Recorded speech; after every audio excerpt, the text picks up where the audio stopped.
This program is brought to you by Link TV for educational and non-commercial use only.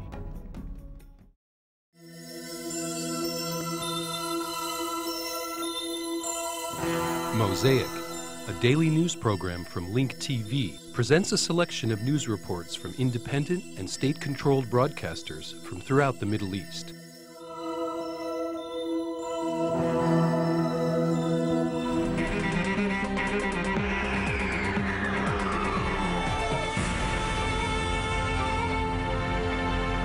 إلى التفاصيل أهلا بكم. قال الرئيس الفلسطيني محمود عباس إن حركة فتح لن تشهد. Palestinian President Mahmoud Abbas said that Fatah will not have internal divisions. In a press conference, he said that all Fatah members have the right to express their reservations pertaining to the elections. Abbas was referring to the statements made by one of Fatah's leaders, Ahmad Qureia, who failed to maintain his position in the Central Committee.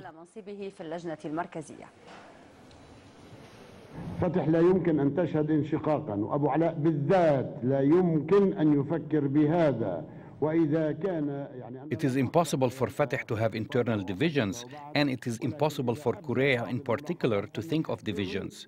I have not read his statements, but he has the right to express whatever reservations he has about the elections. We have practiced democracy in all of its forms and colors, and therefore he has the right to say whatever he wants, and we should listen and respond. We should not do this only with Qureia, but also with others. I only talked about members of the Central Committee, but there were many other brothers who nominated themselves, but they were not lucky. Of course, they will still have a role to play, and they will not be treated differently.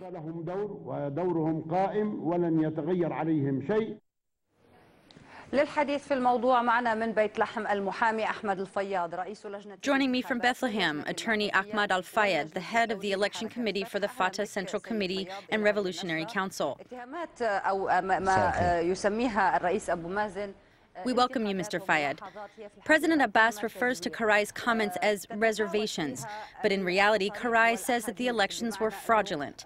Fatah members said that there were different levels of fraud. What does this mean, and how will you deal with this issue? نحن تلقينا العديد من الطعون وتم البت في الجزء الأكبر من هذه الطعون. We have received a great deal of grievances, and we've reviewed most of them. Based on our review of these grievances, I would like to reiterate that the elections were transparent. شفافية ومسؤولية، ونحن مسؤولون كلجنة إشراف على أي خلل. We were responsible for investigating any irregularities in the election process, God forbid. However, we have not seen any irregularities during our investigations, which were conducted while members of the opposition were present. لم نرى أي خلل ولم يتم اكتشاف أي خلل في هذه العملية الانتخابية. طيب على ماذا يستند What are the arguments of the people who are expressing grievances? كما ذكرت سابقا يعني هناك من يشير إلى خطأ في أصوات. As I said previously, some say that a small number of votes were forged, while others say that dozens of votes were forged. هو كما قلت إنه كان هنالك خطأ واحدا. As I said before, there was only one mistake. It was not related to tallying or counting the votes. Rather, the mistake was only a typo that was made while the numbers were copied from one record to another. بخصوص أرقام الطيب عبد الرحيم بدلا من أن يكتب. The mistake was done in the number of votes of Tayyib Abdel Rahim. One of our brothers wrote 31 instead of 51. فعدنا فرز صندوق رقم 2. But when we recounted the votes, we found the mistake and we corrected it.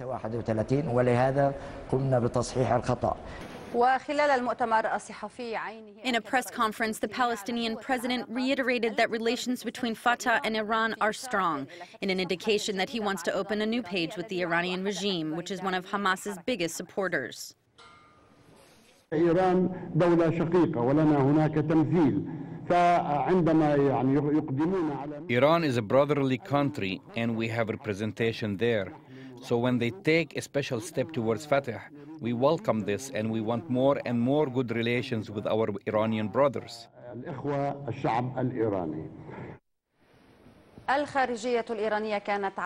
The Iranian Foreign Ministry has expressed that Tehran intends to have a policy of openness during the second term of President Ahmadinejad. Of course, Iran said that it wants to have good relations with Fatah and the Palestinian people in general. يبدو أنها رسالة إلى الخارج يحاول المتحدث باسم الخارجية. It seems that the spokesman of the Iranian Foreign Ministry, Hassan Kashkawi, is sending a message to the outside world in an attempt to ease tensions in the Iranian region and international relations. Kashkawi has made statements disclosing his country's intention to have a policy of openness during the second term of Ahmadinejad, even before he was inaugurated, saying that Iran welcomes the establishment of good relations with Fatah and vowed not to interfere in internal Palestinian affairs. ألا تتدخل في الشؤون الفلسطينية. In any case, the elections that took place in Palestine are Fatah's internal affairs, and we do not interfere in any internal affairs of Fatah or any other Palestinian faction. هذه التصريحات تشير إلى أن إيران ترغب في عهد أحمدينجاد الثاني. These statements are an indication that Iran wants to have good relations with Fatah and the Palestinian Authority, but this does not necessarily mean that Iran will give up its unique relations with Hamas and Islamic Jihad. حركتي حماس والجهاد الإسلاميتين. The strategic policy for the Islamic Republic towards the Palestinian plight is focused on improving relations between the resistance factions and urging them to unite against the Zionist entity. هذا التطور يأتي في أعقاب لقاء نادر جمع وزير خارجية إيران. The recent development came after a unique meeting between Iran's foreign minister Manosher Mottaki and Palestinian chief negotiator Saeb Erekat on the sideline of the 15th summit of the non-aligned movement in Sharm el-Sheikh. Israel referred to the meeting as the meeting with the biggest enemies of peace. Meetings like these between Fatah and Iran have been ongoing since 2006. وعريقات أبلغ متكي أن على إيران الاستمرار. Erekat told Mottaki that Iran must continue supporting the Palestinian people and Palestinian unity, and Mottaki had agreed to do that. Israel accuses Iran of supporting Hamas in Gaza by training its militia and providing it with weapons. في غزة وإمدادها بالسلاح وتدريب الميليشيا التابعة لها. It is worth mentioning that Abbas said in March 2009 that Iran must stop interfering in the Palestinian internal affairs after the Supreme Leader Ayatollah Ali Khamenei called on the Palestinians to resist Israel.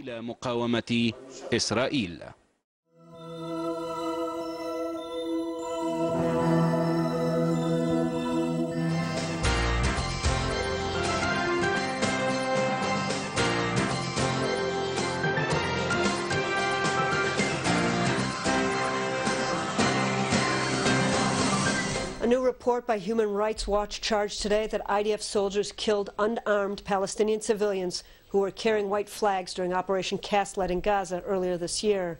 The IDF responded to the report, saying it is based on unreliable Arab claims and that it was a common tactic of Hamas terrorists to shoot and then raise white flags to protect themselves from retaliation. IBA's Eli Wagalanter has that story. Human Rights Watch says Israeli soldiers unlawfully shot and killed 11 Palestinian civilians, including 4 children. In its 63-page report, the group said the 11 people were only a small fraction of the total number of civilians and combatants killed in the December-January offensive known as Operation Cast-Lead. However, according to HRW, these deaths stand out because the civilians were in groups waving a white cloth, T-shirt, or scarf, and no Palestinian gunmen were in the area at the time. This is a report that looks into 7 incidents during the Israeli military offensive in Gaza in January of this year. These are incidents in which 11 Palestinian civilians, 9 of them children and women, were killed, despite the fact that they were holding or waving white flags to signify that they were civilians, they were unarmed, they had no hostile intent. But still, Israeli soldiers, in many cases after calling them out of their homes, shot them. The report called on the IDF to conduct thorough investigations into the deaths, quote, to tackle the prevailing culture of impunity. But Israel's leading NGO Monitor criticized the methodology of HRW reports. There's a pattern here where the main target is Israel, but to satisfy a few people who say, well, you're unbalanced and you're not reliable, once in a while they're going to put out a report on Hezbollah, on Hamas. But I think what we see here is that Human Rights Watch, as a research organization, as a human rights organization, has really lost all credibility. And this report is another very clear evidence of that.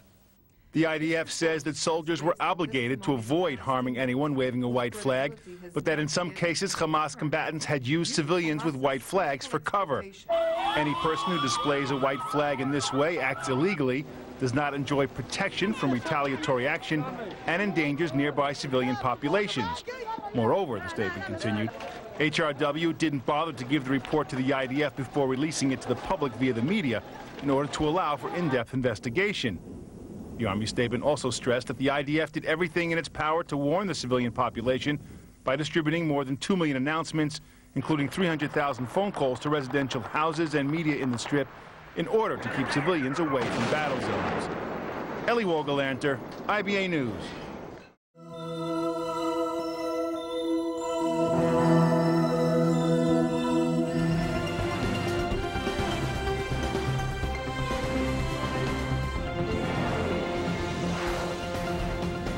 Seven months on, reports continue to emerge over alleged war crimes committed by the Israeli army during the deadly war on Gaza. This time, a report published by Human Rights Watch organization recounts detailed stories, including the death of at least 11 Palestinians.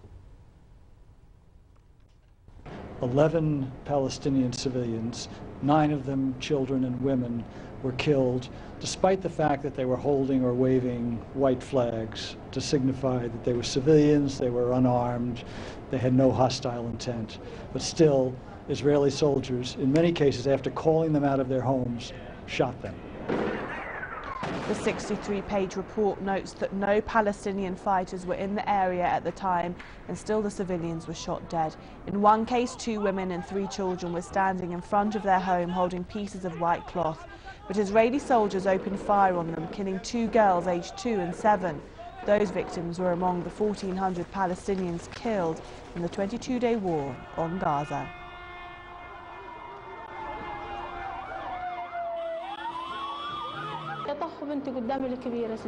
Right in front of me, they shot my eldest daughter, then they shot the little one, Aman, and then Samar, who was in front of her.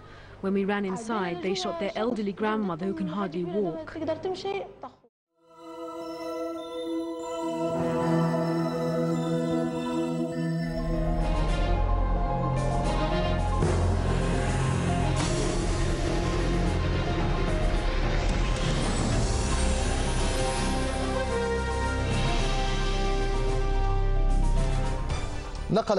Al Jazeera's correspondent in Sana'a has reported that a local source informed him that a Yemeni airplane shelled Houthi positions in the regions of Miran, Wasaikan, Hidan, and Mutra in the province of Saada. The Yemeni High Security Committee has laid out 6 conditions for the Houthis, among them a withdrawal from all government offices and places that the Houthis are occupying, in return for peace as well as the release of all prisoners. This came after the declaration of a state of emergency in the province yesterday evening after dozens were killed.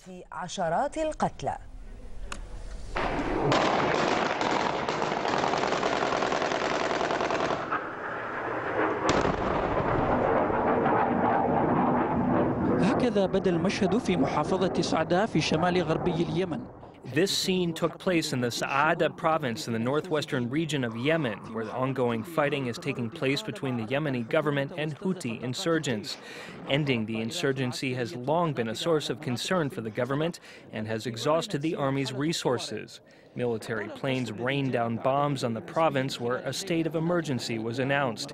After the relative calm of the night, the regions of Haydan, Miran, Wasakain, and Bahyan, and other regions where the Houthis live, were shelled. The airstrikes and their destruction on the ground are a fulfillment of the government's promise to strike the Houthi insurgency with an iron fist. However, it is still unclear if these airstrikes and the ongoing war will be capable of completely eliminating the insurgency. During the 5 previous wars, the army failed to eliminate the insurgency from their strongholds and have not been able to put the Houthis in the situation where they will be unable to direct their weapons at the government in the future. Amid fierce confrontations between the 2 sides, the government indicated the possibility of ending the fighting through the implementation of 6 conditions that were announced by the High Security Committee. If they desire a ceasefire, the Houthis must withdraw from all areas of the province and abide by the conditions. They must also remove checkpoints that impede movement and clarify the fate of kidnapped foreigners. foreigners. These are some of the committee's conditions. The battlefront will remain open between the two sides as long as the Houthis continue to refuse to surrender and reject the government's conditions. This is an issue that observers doubt will happen.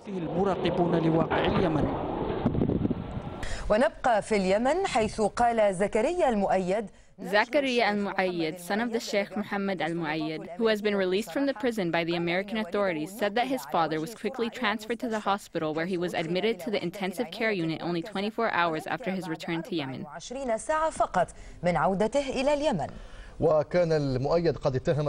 Al-Muayyad has accused the American authorities of not providing him with treatment despite knowledge of his illness.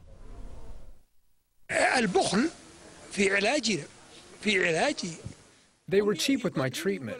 They told me that my liver was failing. I asked them, so what do I do? They said, shut up, it's over for you. So I told them, okay, so treat me.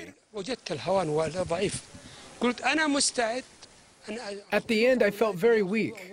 I said that I'm ready to see my children and return to my home so that I can be treated at my own cost. They wouldn't allow it. Hi, I'm Jamal Dajani. I just want to take 30 seconds to remind you that Mosaic is only made possible with your support. Part of the daily routine at Link TV is to remind our audience of this simple fact. Interruptions like these may seem redundant or inconvenient, but they're completely necessary. When you watch news on the big networks, commercial breaks every 10 minutes pay the bills. This is how we pay ours. Because of Mosaic, you saw the war in Iraq from the perspective of citizens there and experienced conflicts in Lebanon and the Gaza Strip in a way Fox News or CNN could never give you. Help us continue this one-of-a-kind program. We need to raise $200,000 to keep Mosaic on the air. So when you're done watching this episode, consider clicking on the support button and make a donation in any amount. Thank you for your support.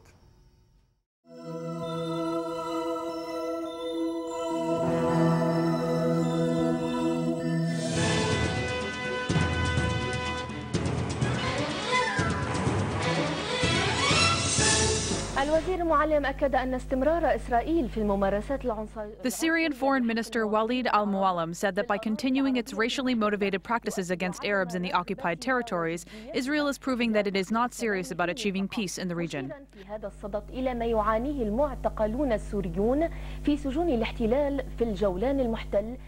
Al-Muallim made references to the abuse of Syrian prisoners being held in Israeli jails in the occupied Golan Heights. Meanwhile, the International Committee of the Red Cross, or the ICRC, called for the protection of civilians during armed conflicts. The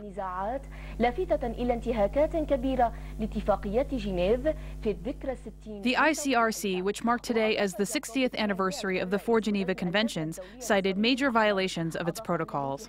ICRC President Jacob Kellenberger said that grave breaches of the 4 Geneva Conventions continue to take place around the world. The 1949 Geneva Conventions and their additional protocols specifically protect civilians, prisoners, health and aid workers, as well as wounded soldiers during armed conflicts. The 60th anniversary of the 4 Geneva Conventions took place this year amidst concerns over the deliberate violations of international law by occupying powers that are not being held accountable.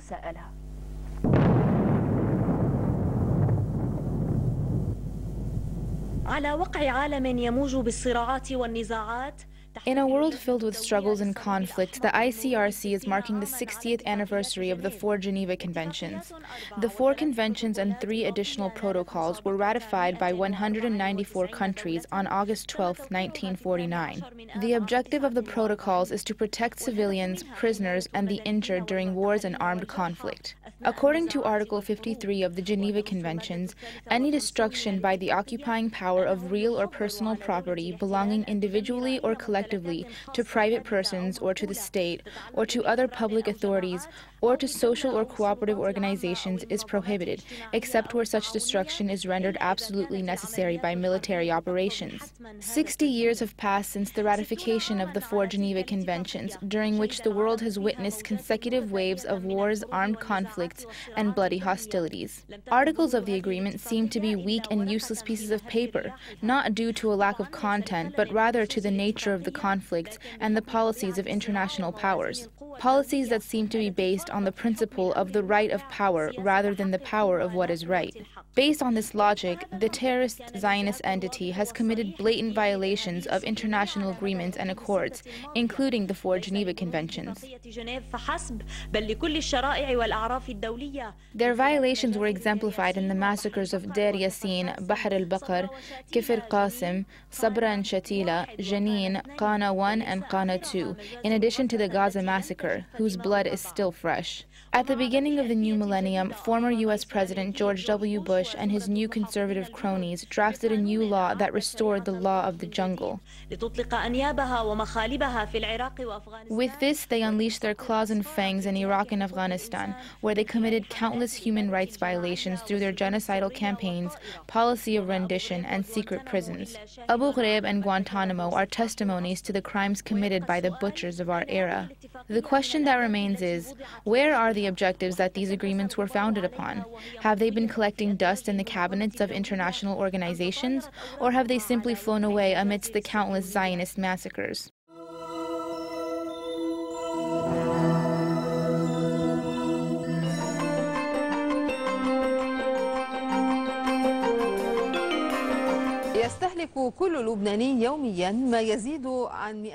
Lebanon consumes more than 200 liters of water a day, and in order to meet the growing water demand, the Lebanese authorities have drafted plans to build dams that will hold about 850 million liters of water.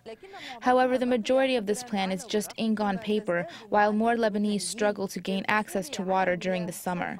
Our report with William Azzam. Desertification and population growth have created an increasing demand for water, to the point where Lebanese water consumption has reached 220 liters a day. This reality is a testament to the water crisis, which will likely worsen. Everyone agrees that the solution has begun to be implemented, but the crisis won't be solved with the mere construction of dams. People think that this dam is big, but it's not. For example, we're talking about the Sharbuh Dam, which has a capacity of 8.5 million liters. This is a small dam, and this is what will benefit Lebanon. We were able to find 27 positions which are good locations for reservoir building.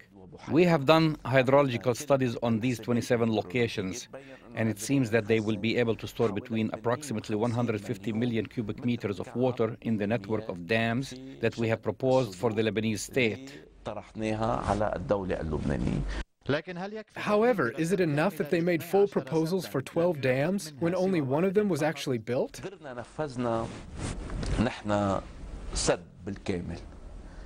We have built one complete dam, the Sharbuh Dam. This doesn't mean we've only studied one dam or that we haven't sent bids for other projects. In the year 2000, we began the Al Yamuni Dam project, which is pending even before the Sharbuh Dam.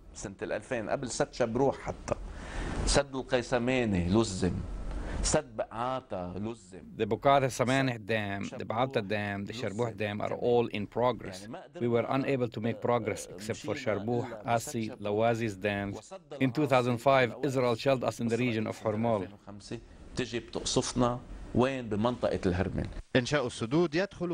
Building a dam is part of a framework of 5 plans based on securing water resources by preventing waste. All the water in the Sharbuh Dam only constitutes 1% of the water that is subject to storage in the dam projects that we intend to execute. This equation means that 99% of Lebanese water will continue to be wasted. William Azzam, Future TV.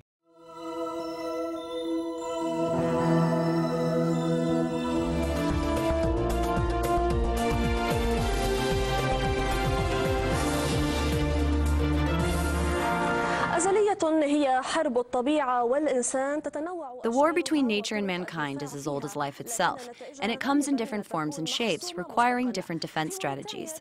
However, the outcome has always been the same. In Mauritania, entire villages are facing the threat of being buried under sand dunes, which are slowly moving towards urban areas. Meanwhile, several organizations launched a campaign calling for the creation of fortified fences by planting trees and green hedges in order to counter the problem. However, the seriousness of the issue requires more than an initiative to solve. Our correspondent, Mahmoudi Mohammed, visited one of the towns that are being surrounded by sand dunes, nearly 60 kilometers away from Nouakchott. In Mauritania, the fight between the men of the desert and its sand dunes doesn't end. Despite the planting of trees and the building of roadways, several villages and towns had been entirely buried under sand dunes over the centuries. Aqaba, which is located 60 kilometers away from Nouakchott, is one of the villages that are being surrounded by moving sand. All access roads leading to Aqaba have been buried by sand, with some dunes being larger than some of the homes.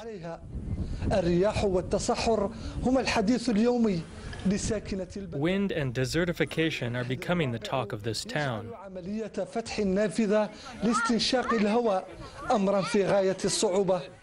The residents here can't open a window to get fresh air due to the sand, which seems to creep everywhere, even inside the homes.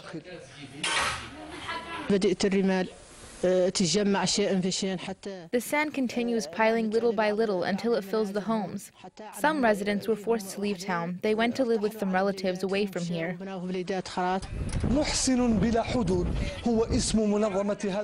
Hope Without Borders. This is the name of this man's organization.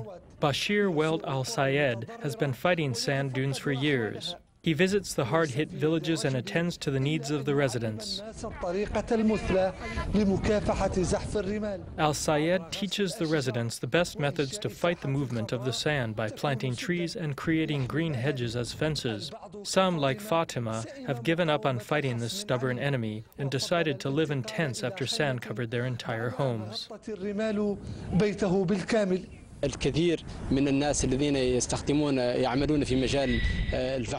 Unfortunately, many people working as loggers and charcoal producers continue to cut down trees, thus endangering the forest and the environment. Mahmoudi Mohammed, Aqaba, east of Nouakchott. Get more news about the Middle East online at linktv.org/Mosaic. The Mosaic webpage offers a complete archive of Mosaic programs, program transcripts, the Mosaic video podcast, and the Mosaic Intelligence Report, a weekly analysis of the hottest stories from the Middle East. The views expressed on Mosaic are those of the participating broadcasters, not Link TV or its sponsors. The production of Mosaic is made possible with the support of viewers like you. Thank you.